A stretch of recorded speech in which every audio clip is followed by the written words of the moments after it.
Per questa sigla di apertura che abbiamo voluto dedicare al gruppo folcloristico Fabaria Folk, o meglio è il gruppo che ci ha omaggiato di questa musica. Lo sapete, quando io ho degli ospiti musicali che suonano dal vivo ne approfitto subito per fare una controsigla. Siamo ritornati con voi anche per l'ultima puntata dell'anno 2017, qualcosa di rosso io ce l'ho, è la tradizione, non ci credo ma mi adeguo, così si dice che per l'ultimo dell'anno bisogna indossare un qualcosa di rosso e allora la cravatta quale miglior segno anche di esteriorità. Anche gli amici del Fabaria avevano qualcosa di rosso, poi magari chiederemo ai nostri ospiti se lo hanno o lo indosseranno.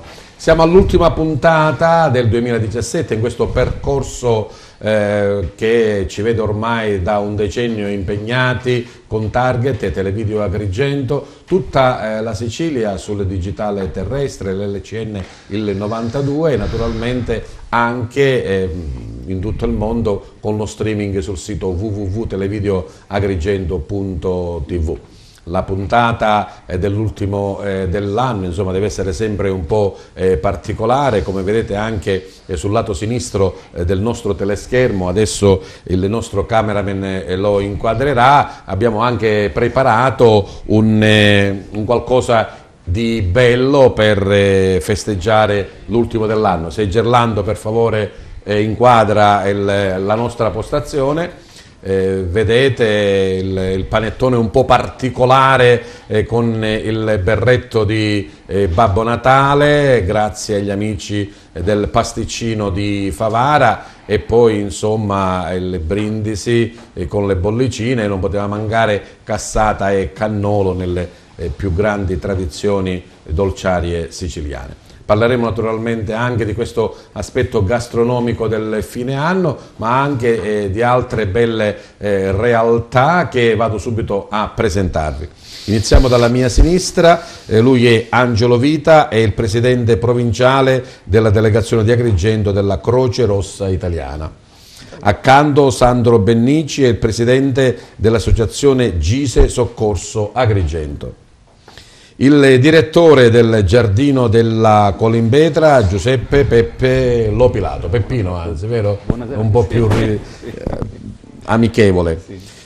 Parlavamo di gastronomia, lui è un cuoco, uno chef internazionale che insomma da un paio d'anni a questa parte alla ribalta del panorama gastronomico italiano e non solo, si chiama Rosario Matina. Grazie. E poi li avete visti in esecuzione, sono due dei componenti dell'orchestra del gruppo Fabaria Folk, sono Salvatore Moscato e Calogero Sorce.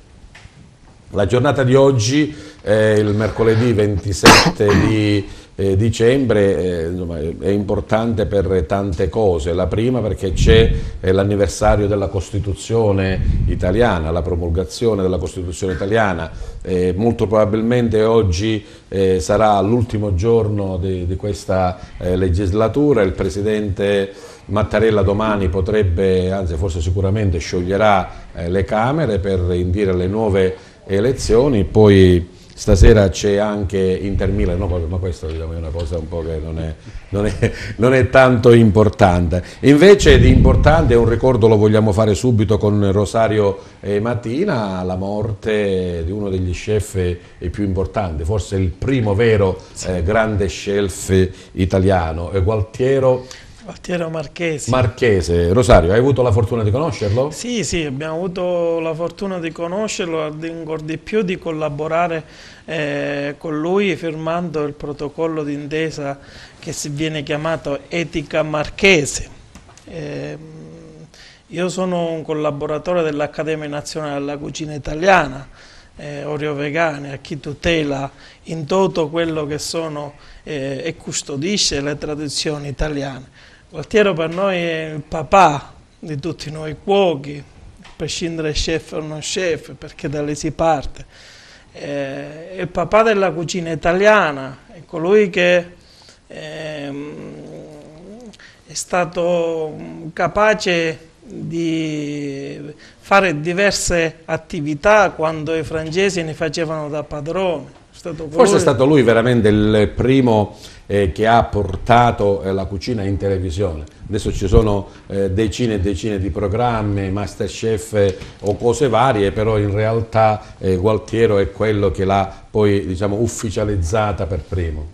Sì, è stato così, anche se negli ultimi anni, forse anche un po' per la sua età, ci invitava un po' tutti a ritornare nelle cucine, perché i cuochi erano diventati più showman, più show cooking che bravi in cucina.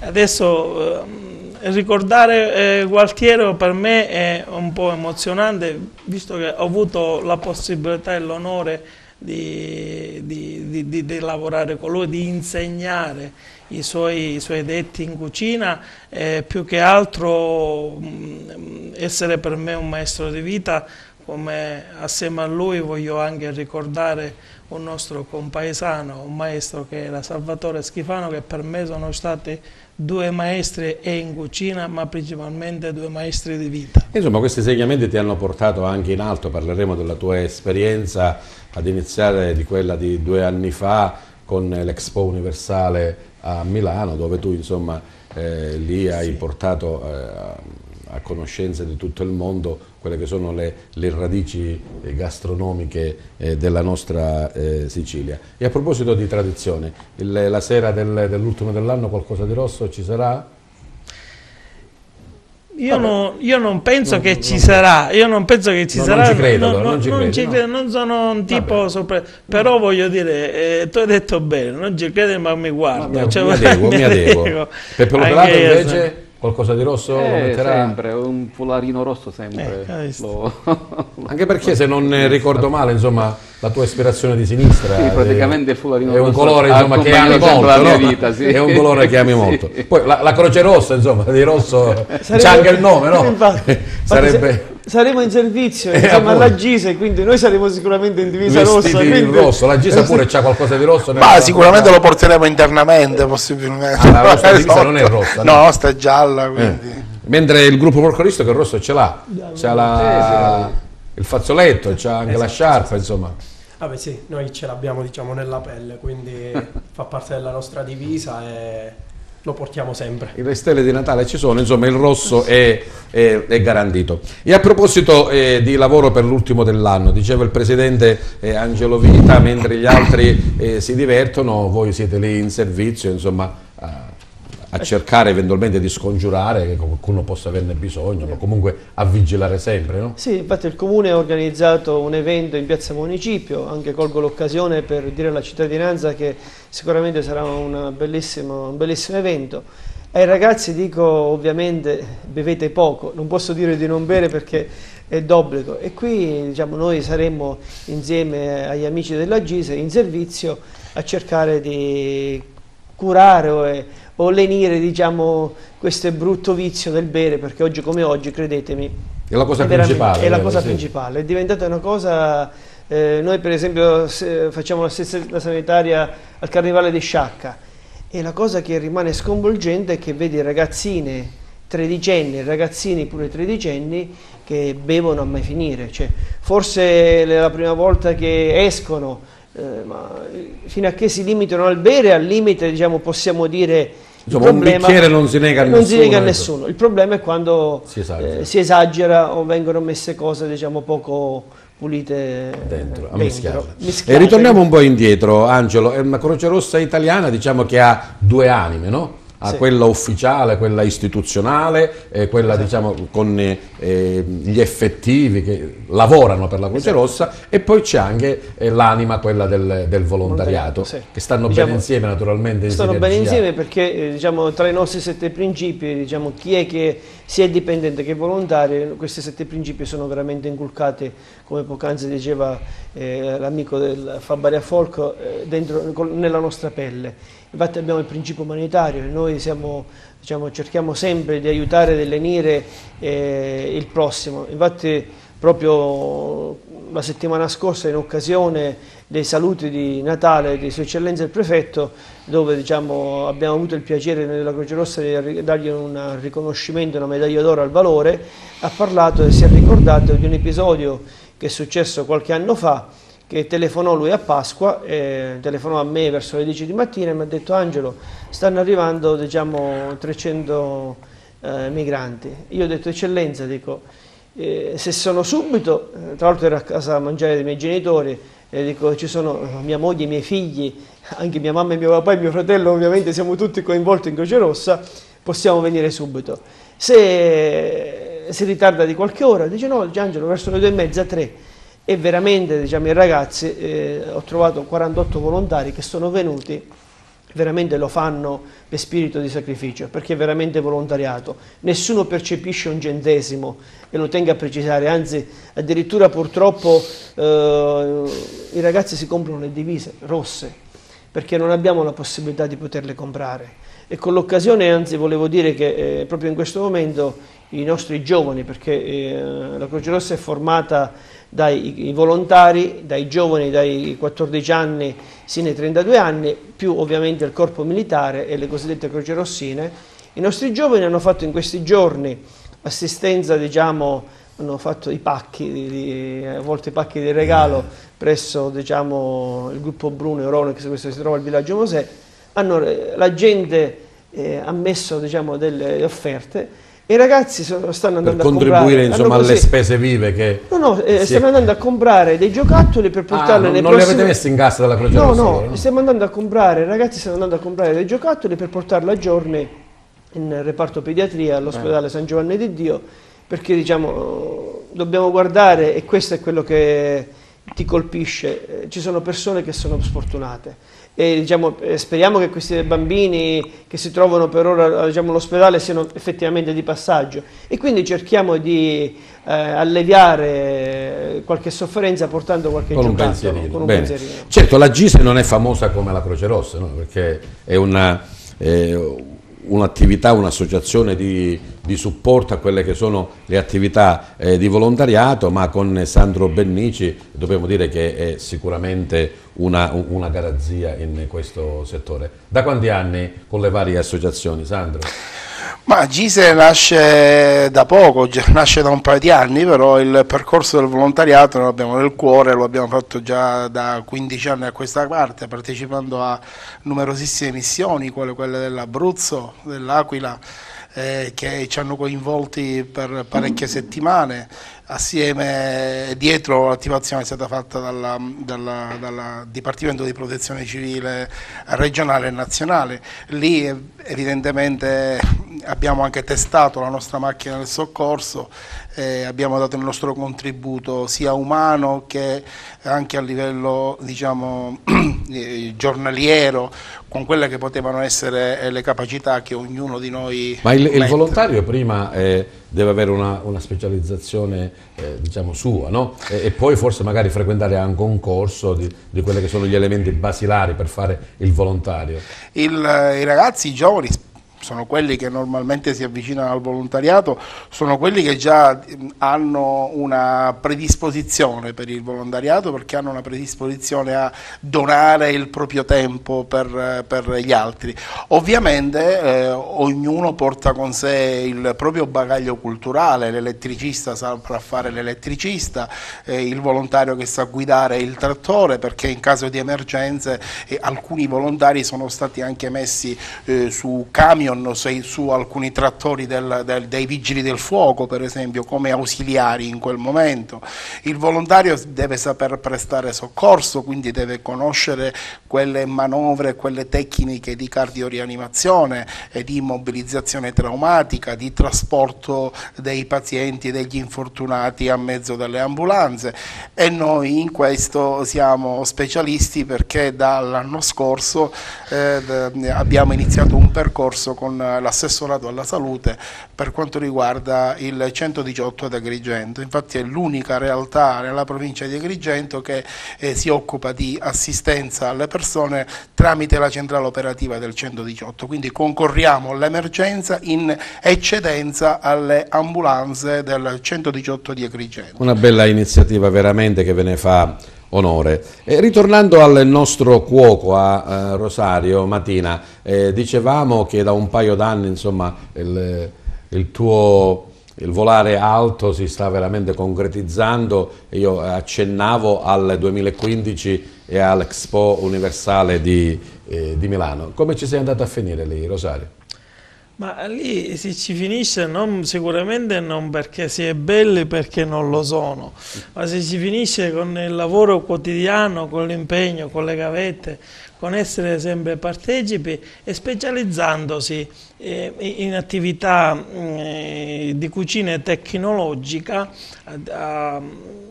diversificando il tiro lavorativo. Noi abbiamo ad Agrigento si è creata un'azienda molto bella, non è per una questione di pubblicità, ma va di appartenenza, ma va detta che è la Bracco Gastronomia Italiana, perché è nata da un sogno, è un sogno meraviglioso che sta conquistando veramente il mondo, è quello di portare, di far veicolare attraverso la linea del freddo e la conserviera tutte quelle specialità siciliane, italiane nel nostro territorio e in tutte le parti del mondo.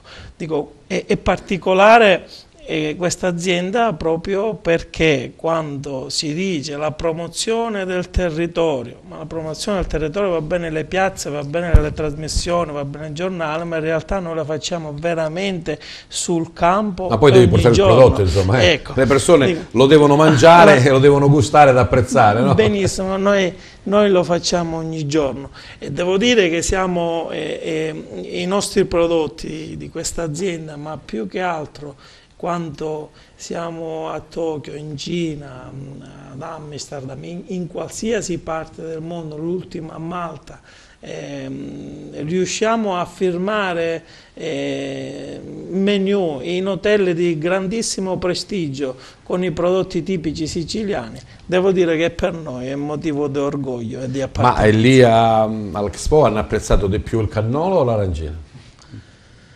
Allora, devo dire il cannolo è più fusion, no? Usando questo tema internazionale,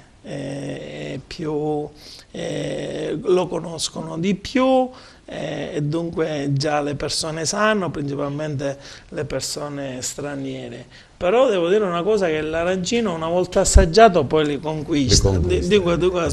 Sono due cose veramente differenti, ma che nel mondo sono apprezzate veramente. Vengono subito individuate come sicilianità? Vengono subito individuate come sicilianità. Nella Colimbetra Peppe Lo Pilato, anche lui insomma riserva una parte del percorso anche alle degustazioni, alla valorizzazione delle risorse anche enogastronomiche del territorio, Peppe? Sì, sì, è vero, noi da sempre abbiamo sperimentato un'idea semplicissima ma molto suggestiva che ha tanto funzionato.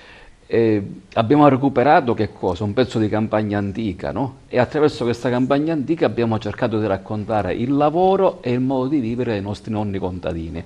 Beh, in questo modo di vivere c'era anche il cibo, naturalmente, e in particolare il cibo che i nostri nonni contadini consumavano nel loro pasto di lavoro.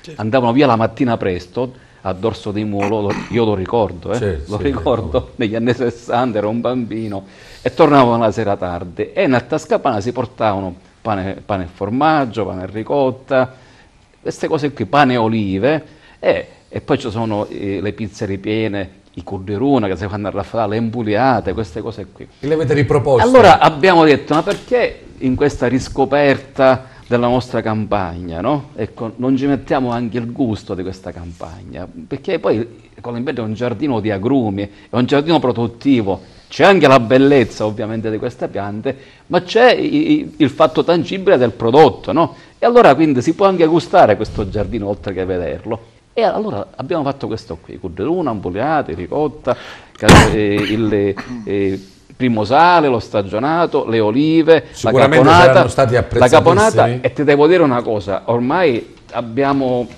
proposto queste cose già da 12 anni fa, insomma, no? E ti posso dire che hanno mangiato persone di tutti i paesi del mondo e di tutte le condizioni sociali. Quindi il risultato, mi devi credere, è sempre lo stesso. Come no? dico io, si Che sono leccati i baffi anche chi non ha i baffi. Esattamente, ma sai cosa ci dicono poi? Specialmente quei gruppi che vengono accompagnati dalle agenzie turistiche, che sono in tour in Sicilia. Cioè, finalmente in questo posto abbiamo potuto conoscere il vero cibo siciliano. Ce lo dicono tutti quanti. Motivo Quindi- di orgoglio quindi, della ecco, Colimbetra, naturalmente, esatto, e del sì. FAI in senso Sì, più ampio, perché il giardino della Colimbetra è uno, diciamo, delle punte di diamante del FAI qui in Sicilia. Da quando dicevi? Da 12 anni? Da 12 anni che proponiamo questa attività Mentre di piccola la ristorazione. Colimbetra? Beh, la Colimbetra, guardi, questo sogno, lui poco fa parlava di sogni, ecco, questo sogno che è stato il mio sogno a 20 anni, ecco, è iniziato nel 98, quando dopo una lunga ricerca finalmente ho scoperto il FAI a Milano, sono andato a cercarlo, l'ho coinvolto, si è fatto questo accordo tra la regione siciliana e il Fondamentale Italiano, e da lì è partito tutto il progetto. Noi abbiamo aperto nel 2001, nel novembre del 2001, in realtà il primo anno d'apertura è il 2002, siamo lì quindi da 16 anni pieni, siamo partiti con 7.036 persone il primo anno, quest'anno chiuderemo a 70.000.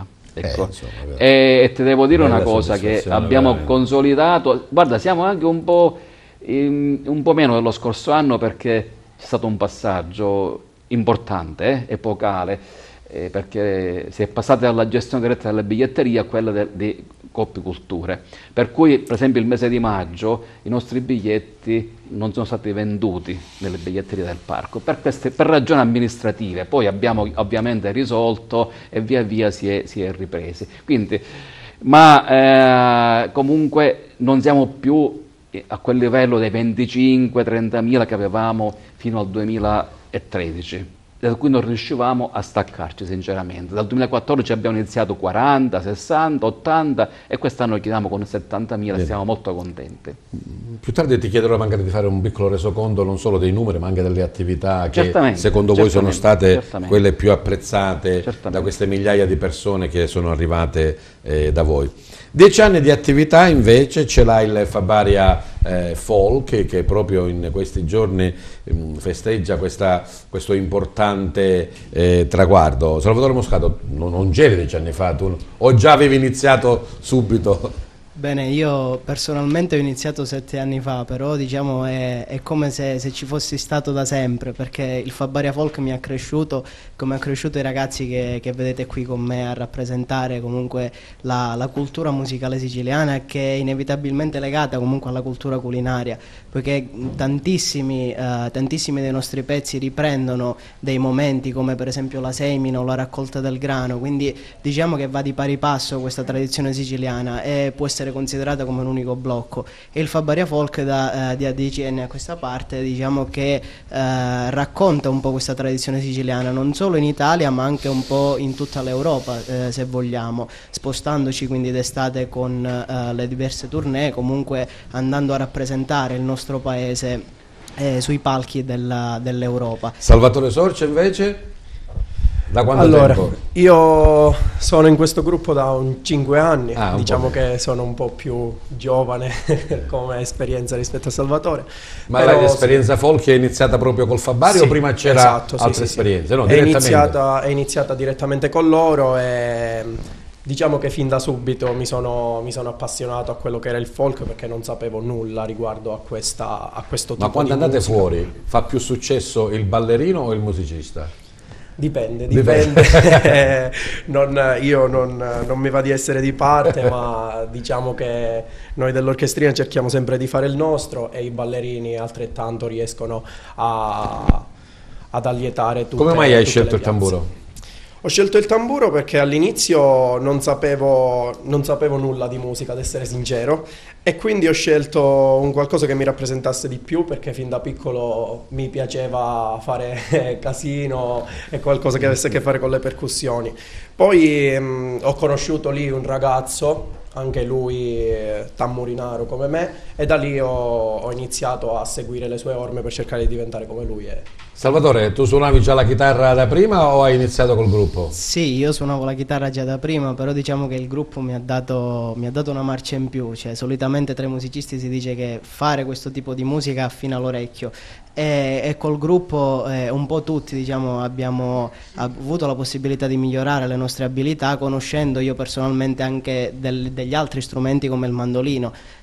Quindi mi ritengo fortunato sotto questo aspetto, ed è un'esperienza che consiglio a tutti coloro i quali hanno interesse verso la musica, anche un interesse generale, non per forza nello specifico. Abbiamo qui la rappresentanza, diciamo, dell'orchestra e non del corpo di ballo, che però insomma diciamo, è la parte anche quella più forte, no? Quella numericamente più presente. Fabaria Folk, che nasce 10 anni fa, come dicevamo, per volontà di Peppe Trupia e di Valentina Cammelleri. Loro avevano già esperienze precedenti e poi hanno deciso, insomma, di formare un proprio gruppo, no Salvatore? Sì, sì, esattamente. Diciamo che la città di Favara, un po' la provincia, era caratterizzata dalla presenza di tantissimi gruppi folk, ma Peppe Trupia e Valentina hanno voluto mettersi in proprio, per come dire, per cercare di dare una marcia in più, se vogliamo, al folk a Favara, che andava piano piano ad affievolirsi, quindi a causa della chiusura di diversi gruppi. Ad oggi noi siamo l'unico gruppo presente a Favara, quindi è un orgoglio per noi essere qua e comunque portare avanti non solo il nome della Sicilia, ma anche quello della città di Favara. Calogero, ci sono anche i bambini, no? C'è un bel vivaio, ci sono i piccoli del Fabaria Folk, praticamente scuola elementare, insomma, no? Esatto, diciamo che sono diverse fasce d'età, abbiamo addirittura dei bambini di 4 e 5 anni, quindi diciamo che Valentina e anche Alberto, la parte diciamo maschile della coreografia, hanno deciso di ricominciare questo progetto che si era abbandonato qualche anno fa, e devo dire che dopo il primo anno si è subito sparsa la voce e adesso siamo un gran bel gruppo, abbiamo già un centinaio di bambini, e abbiamo anche deciso di portare avanti un progetto con l'orchestra. Infatti abbiamo qua Salvatore come rappresentante. Quindi insegnare anche ai bambini lo strumento? Esatto. Diciamo che ognuno sceglie la propria passione, quello che ispira di più, e noi siamo pronti a trasmettere le tradizioni. All'inizio avete fatto voi, insomma, da sigla a Target. Che cosa ci avete proposto, Salvatore? Allora, quella che avete ascoltato è una tarantella siciliana. Diciamo che non ha un nome particolare, perché le tarantelle siciliane spaziano e si dividono soprattutto per le tonalità in cui vengono riprodotte. Quella che avete sentito, per esempio, viene suonata in Fa maggiore, ma comunque ne esistono una moltitudine, quindi, di tipologie diverse che si differenziano tra di loro, ma ne esistono anche contradanze, esistono delle mazurche, comunque diversi generi in base ai tempi anche della stessa musica, che vengono comunque riprodotti. Senza voler sminuire la chitarra, Salvatore Sorce, credo che però insomma l'elemento più importante è il fischietto, no? O friscaletto. Assolutamente, è quello che diciamo ci contraddistingue come Sicilia e come folklore dal resto dell'Italia, più o meno, perché è comunque qualcosa che ci rappresenta, produce un suono che è fuori dal comune per qualsiasi altro tipo di folklore, non solo italiano ma anche internazionale. Se tamburo, magari chitarra, lo comprate da chi rivende lo strumento, un friscaletto, credo che un bravo friscalettaro se lo deve fabbricare lui, no? Sì, esatto. Forse ci metterà un po' più di tempo per intonarlo. Esatto. Diciamo che il tamburo è un po' più difficile da trovare, quindi anche il tamburo, così come il friscaletto, deve essere prodotto da un artigiano. Lo sei fatto tu questo? Questo no, ma vorrei iniziare a lavorarci, esatto, sì. Un friscaletto invece? Il friscaletto abbiamo il nostro friscalettaro. C'è l'artigiano che lo riesce a farlo. Esatto. Siamo in tema natalizio naturalmente, va bene la tarantella, ma una nenia natalizia perché no, Salvatore? Certo che sì, la tradizione musicale siciliana e in particolare quella della nostra zona diciamo che si contraddistingue anche per il periodo natalizio caratterizzato da diversi intervalli musicali, e adesso ve ne daremo dimostrazione, quindi presentandovi Diuviman all'ambasciata, quindi un pezzo che è da molti conosciuto in Sicilia, comunque per la sua popolarità, se vogliamo, a livello Chi sono internazionale. i tuoi compagni di avventura? Sì, i miei compagni d'avventura: alle chitarre abbiamo Paolo Moscato e Vincenzo Capodici, al friscaletto Giovanni 40, alla fisarmonica Emanuele Sanfilippo e al secondo tamburo Salvatore Trupia, diciamo la nostra mascotte. Il più piccolino. Il più piccolino, esattamente. Bene, allora guadagnate ancora una volta il centro del nostro studio per questo tema natalizio, Diuviman l'ambasciata, l'orchestra del Fabaria Folk, che si mette proprio a disposizione di come era stato per l'inizio. Appena siete pronti potete andare.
Bravi, bravi. Grazie, grazie orchestra Fabaria Folk. Voi ritornate a posto. Allora, Presidente Angelo Vita, com'è stato il 2017 per la delegazione agrigentina della Croce Rossa Italiana?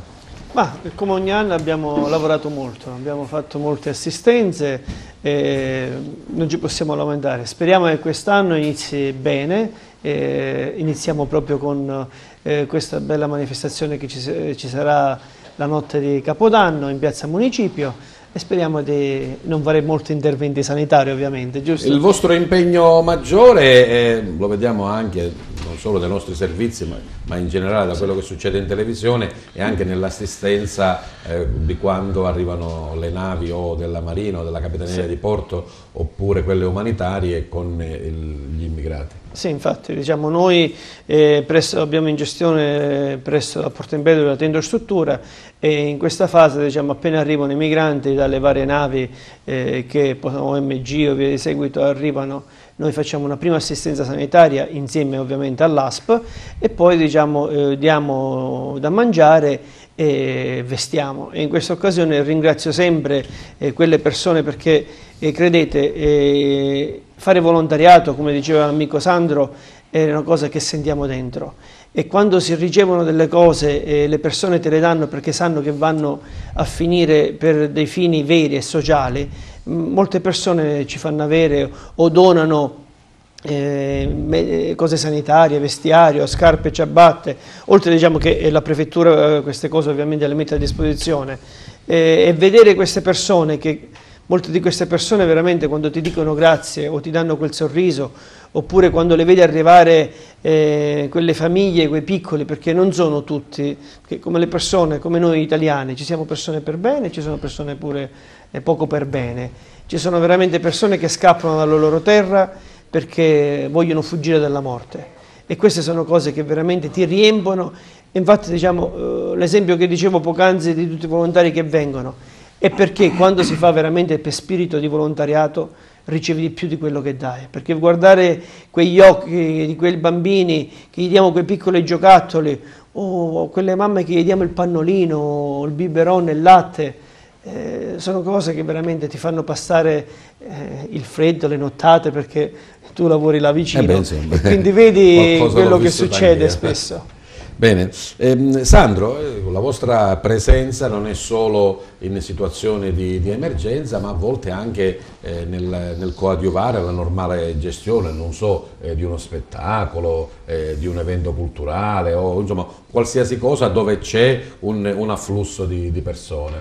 Sì, perché adesso il volontario di protezione civile con le nuove normative può concorrere a servizi di pubblica assistenza essendo chiamati e attivati anche dai comuni, perché sappiamo che all'interno del comune esiste anche un piano di protezione civile, quindi i sindaci essendosi dotati di questo piano ovviamente si avvalgono del lavoro tra virgolette del volontario per coprire alcuni servizi, quali il servizio di antincendio a medio e ad alto rischio. I nostri volontari hanno conseguito questo attestato con il Comando Vigili del Fuoco di Agrigento. Il primo soccorso fondamentale per prestare immediatamente soccorso con un defibrillatore, è la nostra Bibbia, quella che portiamo sempre dietro. Anche da noi si sta un po', diciamo, valorizzando l'idea di installare dei defibrillatori in punti cardini della città in caso di necessità. Diciamo che il progetto parte da Agrigento con a capo alcuni cardiologi, un'associazione di cardiologi di Agrigento che hanno, diciamo, già dotato la città di Agrigento cardioprotetta, proprio per dare l'opportunità anche ai laici che sono in possesso dell'attestato si chiama BLSD, no? BLSD, Basic Life Support Defibrillation, quindi ad utilizzare il defibrillatore in caso di morte improvvisa, che poi ci sono varie cose che si dovrebbero dire, però dico, quei casi di morte improvvisa sono casi in cui l'utilizzo del defibrillatore in quel momento riattiva il sistema di conduzione elettrico cardiologico, perché l'infarto molto spesso avviene perché qualcosa nel nostro circuito elettrico cardiaco non funziona. E i vostri volontari sono tutti i nostri volontari sono diciamo preparatissimi per questa evenienza, sia per il massaggio cardiaco diciamo che è la prima fase il quale il volontario deve intervenire per salvare la vita umana, e successivamente, ripeto, con l'utilizzo del defibrillatore c'è una grossa percentuale dei casi che si risolve sul posto. Agrigento Cardioprotetta già risponde a questa esigenza, avendo messo per esempio un defibrillatore in Piazza Cavour. È stato predisposto vicino una nota gelateria di Agrigento, un defibrillatore, e un altro al centro della città. Già l'Associazione Cardiologi di Agrigento sta provvedendo ad acquistare altri defibrillatori e mettere qualcuno anche nella zona del Villaggio Mosè di Porto Empedocle. Bene, questo sicuramente ci farà stare anche un po' più tranquilli.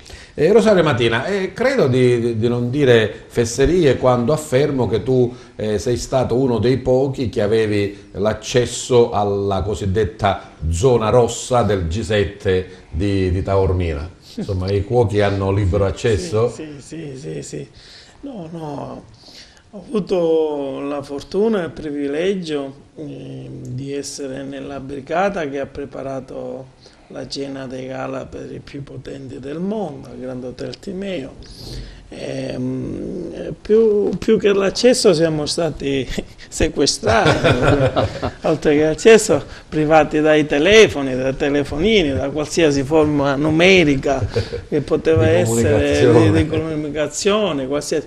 Sì, e anche quella è stata un'emozione, un'esperienza bellissima. Dicono che è stata una cena complessa ma semplice nello stesso momento. Sì, non è stato per niente complessa, nel senso che ognuno di noi abbiamo dato il massimo, ma è stata una cena sobria, le portate erano limitate, è stata una cena che poi lì c'era il dissenso, nel senso che ancora non è stato un G7 molto travagliato. Dopo la cena hanno ripreso subito fino alle 2 di notte a lavorare, dunque è stata una cena che non si è sciolta. Chi ha mangiato di più? Chi ha mangiato di più? No, ma devo dire che noi non avevamo nessun tipo di accesso alle sale del ristorante. Abbiamo preparato, abbiamo fatto qualche foto, però devo dire, insomma, che è stata una cena veloce, però essere presenti lì in quello staff, devo dire che è una bella soddisfazione. Soddisfazione doppia, perché Rosario Matina è interista, quindi ha avuto anche la possibilità di cucinare per uno dei più antichi club interisti d'Europa, no? Sì, la scorsa settimana il club di Malta, ma è stato veramente un caso, nel senso nulla era programmato. Io avevo delle manifestazioni in un palazzo presso i Cavalieri di Malta, e praticamente c'è stato il presidente del club più grande d'Europa, 1700 iscritti dell'Inter, che si è incuriosito alle mie prestazioni, diciamo, che stavamo facendo vedere tutti i nostri prodotti siciliani, come potevano essere cucinati, i nostri sapori, i nostri odori, insomma, mi ha chiesto, insomma, che per i 40 anni di attività del club di preparare per la squadra dell'Inter, diciamo, e dei loro dirigenti che erano ospiti a Malta. Hai fatto qualcosa di particolare in nerazzurro? No, hanno mangiato esclusivamente i prodotti agrigentini, le sarde per la beccafico, la pasta con le melenzane, la ricotta salata. Io ovunque vado. Per questo non voglio essere uno chef, ma voglio essere un cuoco. Io ovunque vado porto con me un pezzo della mia terra. Io faccio solo e esclusivamente quello che la mia terra mi dice, quello che la mia terra mi trasmette. Bravo, e di conseguenza ogni volta che mi tocca esprimermi in un piatto, in una manifestazione importante, qualsiasi cosa sia, porto sempre il mio territorio nella mia tasca. Bravo Rosario. E invece Giuseppe Lopelato, com'è stato il 2017 della Colimbetra? Beh, è stato un anno, al di là dei numeri, importantissimo, perché è iniziato con una grande novità. Noi ovviamente Siamo intervenuti in questo luogo per recuperare la bellezza perduta di questa antica agrumeto, che nel 1700 l'abate di Saint-Nom definì un angolo della terra promessa, un angolo di paradiso, e tutt'oggi devo dire che i visitatori, quando lasciano un pensiero su questa loro esperienza, utilizzano sempre questo: il paradiso, era il paradiso, siamo andati nel paradiso. Quindi ecco, però questo paradiso di bellezza si trova all'interno di un luogo importantissimo dell'antica Akragas, perché questa valle, non dimentichiamolo, quando era la Colimpetra, cioè la piscina di Akragas, non era coltivata, non era un giardino, era un lago enorme. Se lo vogliamo dire in un altro modo, 2500 anni fa i nostri predecessori avevano l'acqua, ecco, se lo vogliamo dire in un altro modo, perché se la crearono l'acqua, con una diga che bloccò ovviamente questa valle, l'acqua dentro questa grande vallata, e soprattutto con questi ingegnosissimi canali che producono l'acqua, cioè gli acquedotti feaci. Di questi canali 2 ancora sono perfettamente funzionanti, uno sbocca nella parte di giardino dove siamo noi, l'altro invece in un'altra parte di giardino che è invece in mano a un privato, e quest'acqua è servita dal Medioevo in poi per l'attività agricola, quella che appunto noi abbiamo recuperato. Ma uno di questi 18 ipogei è stato scavato ad una quota abbastanza più alta rispetto agli altri, no? Che sono proprio a livello, diciamo, del fondovalle, no? Diciamo a mezza costa. Cosa succede nel corso dei secoli? Che si abbassa, dicono i geologi, la falda freatica, e quindi sostanzialmente va via l'acqua ed è possibile accedervi.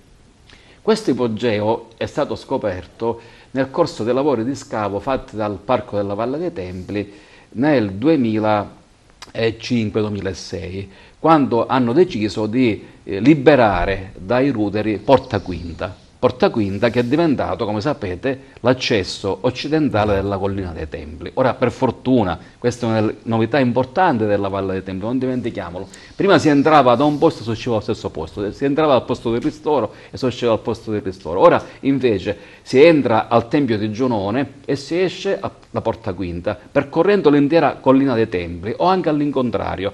E questa cosa qui ha cambiato moltissimo, devo dire. Bene, si scava Porta Quinta, si eliminano i ruderi e si trova le tracce di un ipogeo. Questo ipogeo, studiato, entrandoci dentro, cosa scopre? Che va a sboccare dentro la Colimpetra. Quindi adesso è possibile sostanzialmente entrare dentro questo ipogeo grazie agli amici, non dimentichiamolo, dell'associazione Agrigento Sotterranea di Agrigento. Sono loro che sono in rapporto, diciamo, di collaborazione con noi, con il parco, che hanno questa abilitazione naturalmente, sono geologi, sono archeologi, personale specialistico, e portano dentro questo ipogeo lungo 185 metri i turisti, che vanno a scoprire quindi le viscere dell'antica Akragas. E quello che noi spieghiamo sempre circa la funzione di questi ipogei, cioè che queste gallerie producono l'acqua, lì si vede con gli occhi e si può davvero toccare, ed diventa un'esperienza straordinaria. L'abbiamo inaugurato dopo 4 anni di lavoro, perché è stata una cosa di grande responsabilità, quindi è intervenuto l'Agenzia Mineraria Siciliana, certo, per valutare se era ovviamente in sicurezza questo luogo. Abbiamo investito 20.000 euro noi del FAI per renderlo transitabile comodamente e in sicurezza. È pienamente fruibile dal mese di agosto, quando abbiamo aperto ogni giorno, ad oggi più di 2.500 persone hanno fatto questa esperienza. Quindi abbiamo aggiunto esperienza ad esperienza. Chi ancora non l'avesse visto può andare al giardino della Colimpetra a vedere questo ipogeo. Dicevamo 10 anni del Fabaria Folk che vogliono festeggiare con una manifestazione, con uno spettacolo, però hanno pensato che sarebbe stato un po' riduttivo, no? Fare uno spettacolo di quello che è il folklore siciliano. Allora hanno detto: perché non omaggiamo i paesi europei che ci hanno ospitato per nei loro festival del folklore, riproponendo al pubblico di Favara e a quanti giorno 30, vero? Sì, giorno 30 andranno al Teatro San Francesco, quelli che sono dei momenti appunto caratteristici del folklore dei paesi che loro hanno visitato. E nasce allora questo spettacolo, Calogero. Sì, esatto. Diciamo che abbiamo deciso di fare qualcosa di diverso per festeggiare questi 10 anni, decidendo di omaggiare tutti quegli stati, tutti quei paesi che hanno deciso di ospitarci in questo nostro percorso, in questi nostri 10 anni. E quindi i nostri ballerini si sono impegnati tanto, tante prove, tanta fatica per cercare di rappresentarli e di ricordarli al meglio con... Ma anche voi dell'orchestrina, perché dovete suonare dal vivo, certo, quelle che sono, non lo so, mi sembra che dall'Ungheria avete rubato la ciarda, dalla Polonia la Cracovia, che insomma le danze caratteristiche, no? Esatto, sì, abbiamo deciso di rappresentare quello che più di tipico noi giudichiamo di questi paesi. Abbiamo una danza, come hai detto tu già, della Polonia, una ungherese, poi Portogallo, Francia, quindi abbiamo deciso di abbracciare tutti quei paesi che ci hanno ospitato. E poi ci sono anche 2 esperienze italiane come la Sardegna e la Puglia. Esatto. Salvatore, qual è stato l'impegno più difficoltoso? Essere un polacco piuttosto che un francese, un ungherese o un bulgaro? Ma guarda, più che un impegno è stato sempre un piacere viaggiare e comunque allora. Esatto, visitare questi paesi che ci hanno accolto a braccia aperte, se vogliamo, perché diciamocelo chiaramente, la Sicilia è ben accolta e ben accetta comunque dovunque essa vada. Quindi non si può essere di parte nei confronti di un paese, dire che il Portogallo è stato più ospitale della Francia o viceversa. Si tratta di tradizioni diverse che diciamo ci hanno accolto secondo le loro usanze stesso, e tutto ciò ci ha arricchito, quindi ci ha portato quindi a formulare, quindi ad elaborare anche questo spettacolo per omaggiare ciascuno di questi paesi che ha lasciato il segno su. Quindi voi avete imparato le musiche, i ballerini hanno imparato la danza e anche i costumi, no? Sono stati allestiti i costumi tradizionali di ogni paese. La coreografia, i coreografi del nostro gruppo si sono impegnati tantissimo per cercare di riprodurre al meglio quelli che sono i costumi dei paesi che ci hanno ospitato, e alcuni sono davvero molto particolari, per cui il lavoro fatto è stato davvero immenso sotto questo aspetto. Bene, bravi, poi vi sentiremo ancora. Adesso andiamo all'altro ospite che non ha parlato proprio niente, Gerlando. C'è quel cappuccetto rosso lì che è un panettone, pregherei un bel primo piano stretto, grazie anche a Piero in regia. È un panettone tradizionale al pistacchio, omaggiato naturalmente in tema natalizio con il tradizionale berretto di Babbo Natale, grazie agli amici del pasticcino di Favara. Ma Rosario, il panettone non è nostro siciliano, però l'abbiamo importato forse perché ci abbiamo messo il pistacchio. Sì, il panettone di sicuro non è nelle nostre tradizioni, anche perché però devo dire che negli ultimi anni noi siciliani, i nostri pasticceri, devo dire che facciamo delle cose veramente ci siamo impegnati e ci riusciamo. Nulla toglie a chi ha inventato i panettoni a Milano o il Pandoro a Verona, ma fino a che nel sud, in principal modo la Sicilia, i pasticceri incominciavano a mettere il pistacchio, le mandorle, i frutti di bosco, si parlava solo di panettone tradizionale e Pandoro. Dico, attenzione che loro l'hanno inventato, ma noi abbiamo messo tanto del nostro, ma veramente abbiamo messo del nostro. Però diciamo, oltre al panettone... ecco, e andiamo al secondo ospite invece, Gerlando, quella meravigliosa forma di fiore che vede una cassata al centro con tanti petali di cannolo. Ecco, questo sì che è veramente siciliano. Anche se in realtà con la cassata qualcosa agli arabi abbiamo rubato, Rosario. Assai abbiamo preso tutto. Questo è un cannolo particolare. Perché è un cannolo particolare? Perché è un cannolo privo di zucchero. Questo è un cannolo, lo zucchero è nato nel 1400, ma il cannolo va oltre il 1400. Allora se noi andiamo a chiedere, ma allora come mai? Perché che cosa si usava prima come dolcificante? Gli arabi, in principal modo i greci.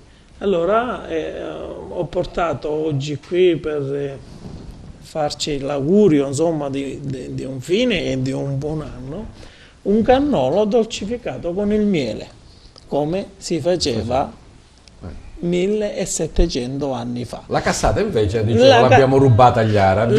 La cassata, ci sono tante versioni, no? Da chi dice che è nata dentro un ermetto di un militare nel periodo della guerra, chi dice che insomma a Palermo un noto pasticcere bagherese per riutilizzare tutto quello che aveva rimasto, insomma, ha fatto questo dolce, ma è prettamente arabo e ci contraddistingue in tutto il mondo, anche se la cassata devo dire che è ambigua, non ha vie di mezzo, o piace o non piace. Dico, questo ha il tema della cassata. Dico, noi nell'Agrigentino devo dire che non abbiamo una grande cultura della cassata. Però diciamo, nel palermitano certamente hanno culture, la cultura della cassata è più accentuata. Non c'è periodo di Pasqua che non manca cassata, o qualsiasi forma di festività, loro le cassate le devono avere nella loro tavola imbandite. Per non farci mancare naturalmente anche il brindisi con le bollicine. Tu hai portato due tipologie diverse, cos'è il tradizionale spumante? Sì, è un dry e un tradizionale spumante.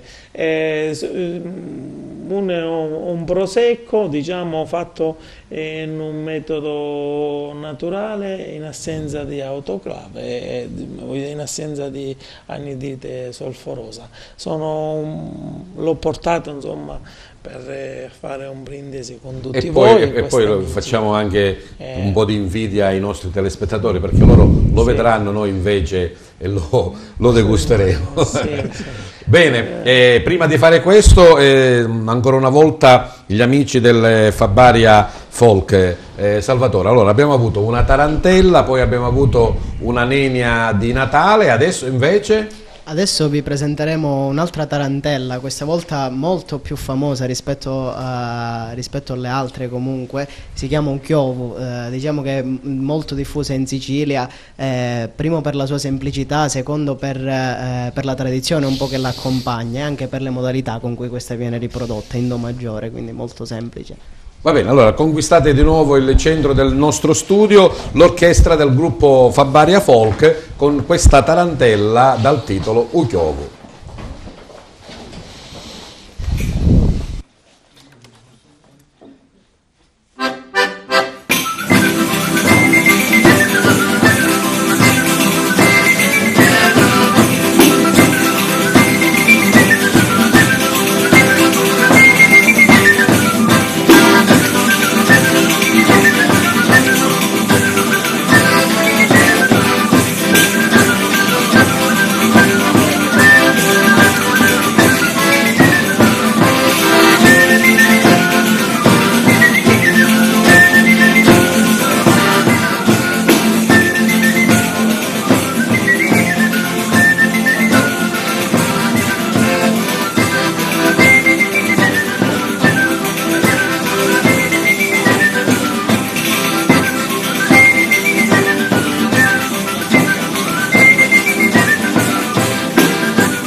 disponete 3 da questa parte, 3 dall'altra parte e i 2 che naturalmente erano seduti vanno a sedersi al proprio posto e no, davanti al coso no, mettetevi lì, vicino a Salvatore, ecco, ancora più indietro, vai fisarmonica, vai fischietto, perfetto, così tu vai ancora un po' più indietro e così questo mi imballa e lo ha, tutto in diretta stiamo facendo, c'è anche Gerlando che sistema lo studio. Dicevamo allora, Rosario, Sì. abbiamo il panettone, abbiamo i cannoli, li dobbiamo mangiare. Presidente Vita, lei è d'accordo? D'accordo, tanto non facciamo abusi, quindi sono sicuramente ottimi e conosco le ottime mani di Rosario, anche perché di Favara come me. Ecco. Sandro, hai qualcosa in contrario per festeggiare? Assolutamente no, perché abbiamo già controllato i nostri valori glicemici, quindi sono diciamo già che in qualche modo possiamo permetterci. Peppino Pelato, un bel brindisi alla Io colpetra sto ci stesso sta, no? la dieta, quindi va benissimo. Poi mi incuriosisce molto il discorso Del non zucchero, ricotta del non con zucchero. miele, davvero. Ecco. Il gruppo Molto Fabaria curioso. Folk quando va fuori assaggia le specialità locali, no? Sì, noi assaggiamo tutto, però diciamo che come le nostre specialità non c'è nulla. Li portate quindi- anche fuori, omaggiate qualche cosa, sì. Sì, certo. Poi andando Frutta fuori, martorana, altre cose sì, che- portiamo tutto quello che diciamo ci permette il viaggio per evitare che comunque le cose arrivino.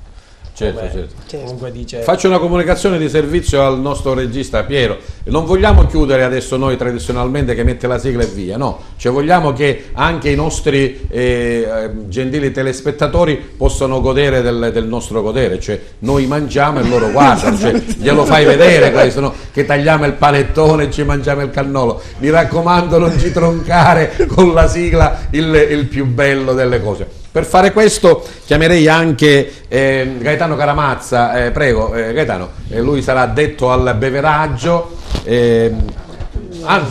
Poi vorrei che Gaetano ti annuncio fin da adesso, Gaetano, voglio che tu sarai mio ospite in qualche altra puntata di Target, perché voglio raccontare il tuo percorso, perché vedete questo signore quasi sessantenne si è rimesso in gioco e se n'è andato a scuola e poi racconteremo insomma il perché, in un'altra puntata. Mentre tu prepari poi lo spumante, noi diciamo ai nostri amici che specialmente per l'ultima puntata di fine anno abbiamo bisogno di un saluto particolare. Lo facciamo sempre alla fine della trasmissione Target, che non sia il solito grazie, buongiorno, arrivederci, buonasera, ma che sia anche un pensiero positivo, un buon proposito, una citazione, una frase, insomma un qualcosa che caratterizza anche il vostro modo di essere, di impegnarvi nel vostro settore. E poi Gaetano prenderà anche il coltello per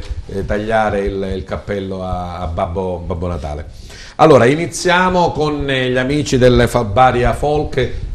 Io faccio la pubblicità ma non ce n'è bisogno perché è sold out, mi dicono che tutti i posti del teatro San Francesco di Favara sono esauriti, però diciamo che il giorno 30 ci sarà questo Happy Birthday Fabaria Folk, esatto, con la tradizione siciliana ma anche, come dicevo, con l'omaggio alle nazioni che loro hanno visitato.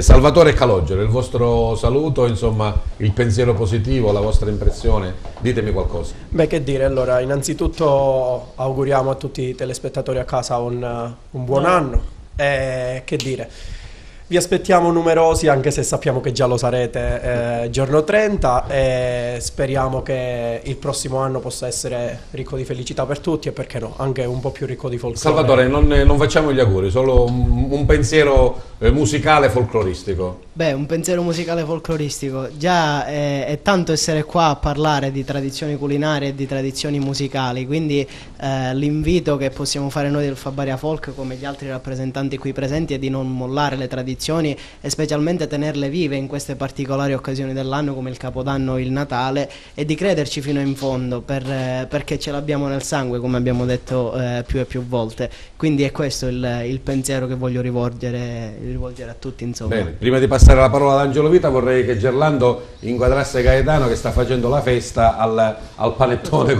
col Babbo Natale, eccolo lì che sta procedendo per farcelo assaggiare. Allora andiamo ad Angelo Vita, grazie della presenza, presidente provinciale della delegazione Croce Rossa di Agrigento. Il tuo pensiero e il tuo saluto, Angelo. Ma il mio saluto è che auguro che quest'anno che venga vi sia molta più umanità. Io poc'anzi, quando ho detto che grazie alle persone che hanno donato ai nostri ragazzi dei soldi per comprare dei giocattoli, abbiamo fatto proprio una convenzione con l'associazione, l'AICS, il dottore Petix, e anche l'AICS, c'era pure la Gise, siamo andati ad aiutare, a portare altri regali ai bambini. Cioè, quello che voglio dire è che, credetemi, fare volontariato lo possiamo fare tutti, non dipende soltanto da indossare una divisa, perché il volontariato l'abbiamo tutti noi nel nostro cuore, perché si fa per spirito di liberalità, e spero che tutti i cittadini veramente siano più volontari. Grazie anche a Sandro Bennici, presidente associazione Gise Soccorso Agrigento.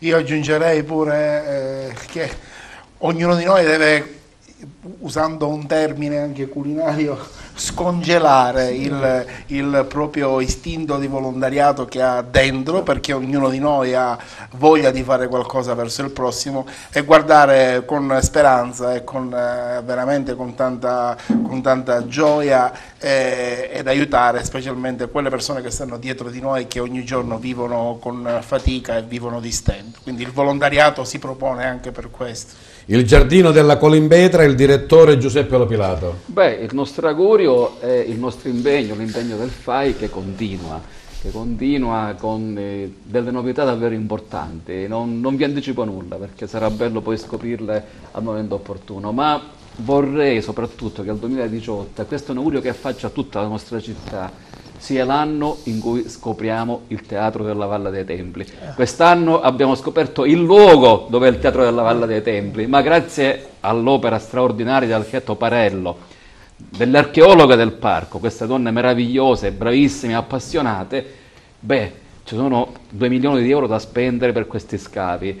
Incrociamo le dita, perché se viene fuori un teatro straordinario da fare invidia a Siracusa, questa città cambierà davvero, e in meglio e in molto. Ci associamo a questo pensiero, grazie al cuoco della sicilianità Rosario Matina.